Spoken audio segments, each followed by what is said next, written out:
Neste vídeo nós estamos na segunda parte do assunto quem são os que vieram da grande tribulação que nós temos no capítulo 7 do versículo 9 a 17. Mas nesse vídeo nós vamos ler apenas o versículo 13 e 14 para pensar sobre esses versículos e estes salmos. Note o que é dito: e um dos anciãos me falou dizendo: estes que estão vestidos de vestes brancas, quem são e de onde vieram? E eu disse-lhe: Senhor, tu sabes. E ele disse-me: estes são os que vieram da grande tribulação e lavaram as suas vestes e as branquearam no sangue do Cordeiro.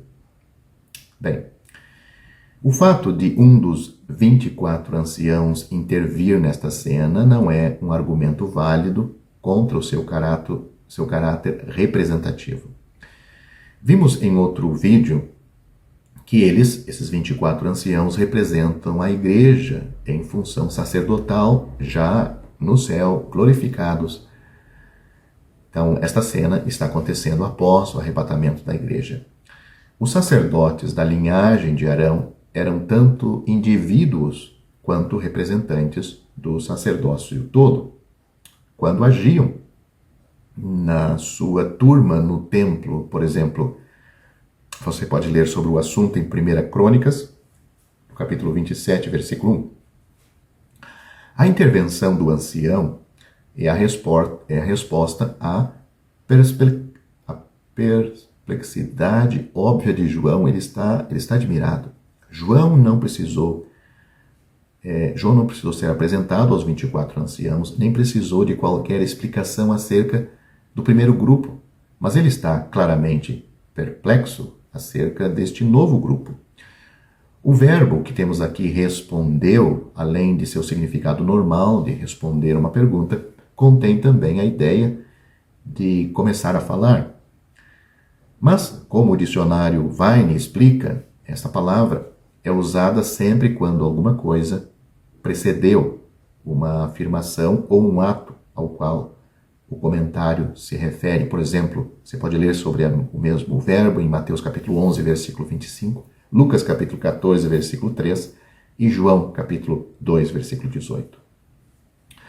Aqui, a aparição deste grande grupo e a perplexidade aparente de João faz com que o ancião coloque em palavras a pergunta não falada de João.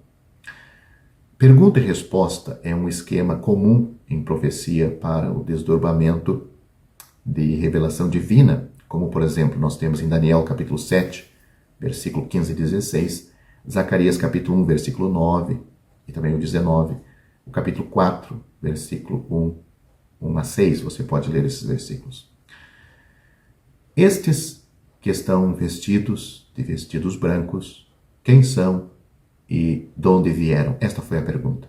A pergunta é obviamente retórica e tinha por finalidade ser uma introdução à informação importante dada a João. Devemos lembrar que João somente sabia, por meio da abertura dos selos, que o juízo virá à terra e que haverá um testemunho especial estabelecido para Deus através dos 144 mil testemunhas. Agora ele vai aprender que destes dias negros surgirá uma grande multidão de salvos de todas as nações. A resposta respeitosa de João reconhece a sabedoria superior do ancião. Ele chama Senhor, que é uma boa tradução aqui, e não há nada implícito na afirmação além de respeito. Veja, por exemplo, a mesma expressão em Atos capítulo 16, versículo 31. Na expressão que temos aqui, tu, esse tu enfático, João reconhece sua falta de conhecimento. A resposta do ancião responde ambas as perguntas, mas na ordem inversa. De onde vieram? A tradução da Bíblia, da versão atualizada e da versão brasileira é mais correta do que a tradução que eu li, que é na versão corrigida, pois diz: são estes os que vêm da grande tribulação. Esta é a resposta. Bem, o particípio presente no grego não deve ser traduzido como pretérito perfeito, como está na versão corrigida que nós temos e lemos, vieram. Nem deve estar no presente, como se ainda estivessem saindo. Nem deve ser traduzido como se fosse futuro, virão. A palavra realmente indica um grupo e sua descrição genericamente é eles são aqueles que vêm. Eles são aqueles que vêm. De vir, né? É sua origem que está em vista aqui, não o tempo da sua vinda. O grupo vem da grande tribulação. Se a tradução seguisse a ordem das palavras, seria a tribulação, a grande. Seria assim. A inclusão do artigo com grande aqui, nesses versículos, você pode ver aí ao lado ou ver na sua Bíblia, não permite outra conclusão. Este é o período de tempo específico do qual Cristo falou em Mateus, capítulo 24, versículo 21, aonde ele diz, porque haverá, então, grande aflição, como nunca houve desde o princípio do mundo até agora, nem tampouco há de haver.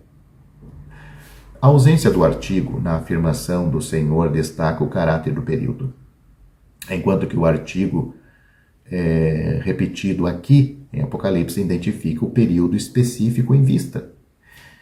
Temos em vista um período específico e singular, sendo que não pode haver dois períodos específicos de tribulação. Estas passagens necessariamente se referem ao mesmo período específico. Como já mostramos em outro vídeo, este é o período de 3 anos e meio deste período, o estabelecimento da abominação da desolação no templo em Jerusalém até a vinda de Cristo em glória. Nenhum outro período nas Escrituras é chamado de a grande tribulação.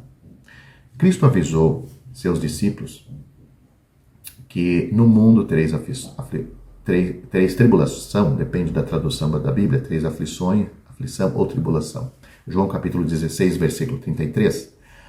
A história confirma que a tribulação tem sido a porção dos santos em todas as eras do testemunho da igreja. Perseguições pagãs e papais, os papas, assolaram os fiéis em Cristo em tempos diferentes da história da igreja. Embora estes tempos tenham sido severos e difíceis, não é isto que temos aqui, nesta passagem. Tentativas de fazer esta passagem se referir às provas dos cristãos, de um modo geral, não pode explicar a repetição do artigo nem a óbvia natureza específica do período identificado. Esta interpretação falsa é normalmente invocada por aqueles que identificam este grupo como a igreja desta era. Quando a passagem é interpretada corretamente, fica claro que este é um grupo de santos do período da grande tribulação, já identificado como os últimos 3 anos e meio da 70ª semana de Daniel. Isto não significa que todos os salvos foram salvos na segunda metade da tribulação, pois muitos deles, provavelmente, foram salvos na primeira metade da semana, mas eles suportaram o período final e saíram deste período em triunfo. Eles estavam vivos quando a tribulação começou e passaram todo o período da tribulação e saem vivos, salvos espiritualmente e salvos fisicamente. A pergunta que é feita, quem são eles? Tendo mostrado o período de tempo do qual eles vieram, o porta-voz celestial identifica o grupo como aqueles que lavaram os seus vestidos e os branquearam no sangue do Cordeiro. Duas coisas podem ser deduzidas desta descrição. Primeiro, o evangelho pregado durante o período da tribulação é o mesmo evangelho que é pregado hoje.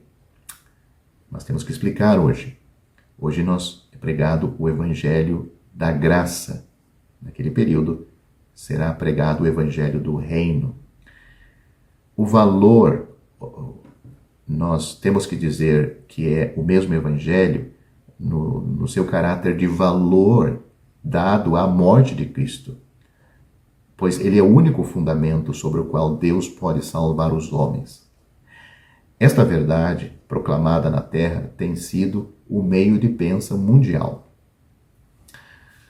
Um irmão chamado Walter Scott concorda com isto, e em uma nota de rodapé ele afirma, vamos abrir aspas para o que ele vai dizer, ele diz: a localização do grupo de gentios salvos, quando o testemunho de Deus atingiu suas consciências, não deve ser limitado ao território geográfico do cristianismo. A vastidão da cena do versículo 9 aí desse capítulo que estamos lendo indica uma amplitude que provavelmente engloba todo o mundo gentil. Então, fecham aspas, essas são as palavras deste irmão. Claramente, o sangue de Cristo era o tema da pregação sobre a terra neste período, como é hoje. O segundo ponto que nós podemos analisar é a palavra lavar que temos aí, como usado neste livro, no capítulo 1, versículo 5, e inclui tanto o lavar da sujeira do pecado como o livrar da culpa do pecado. O sangue de Cristo é o único agente conhecido nas Escrituras para limpar o pecado. 1 João capítulo 1, versículo 7. Este poder do sangue de Cristo é visto nas vestes brancas, que simbolizam a aceitação das pessoas diante de Deus. Este simbolismo será encontrado novamente no texto do mesmo livro de Apocalipse, no capítulo 22, versículo 14. O tempo auristo no grego, dos verbos lavaram e branquearam, levam de volta ao momento de conversão individual destas pessoas. Enquanto lavar é o limpar que remove a contaminação de uma terra governada pela besta durante a tribulação, o branquear também indica nas obras meritórias, aliás, não nas obras meritórias, melhor dizendo, mas a pureza de caráter produzido pelo poder do sangue. Ou seja, não foram as boas obras dessas pessoas que os deixaram assim. Devemos lembrar que o lavar das vestes era uma preparação essencial para a descida de Jeová, em Êxodo capítulo 19, o versículo 10 e 11.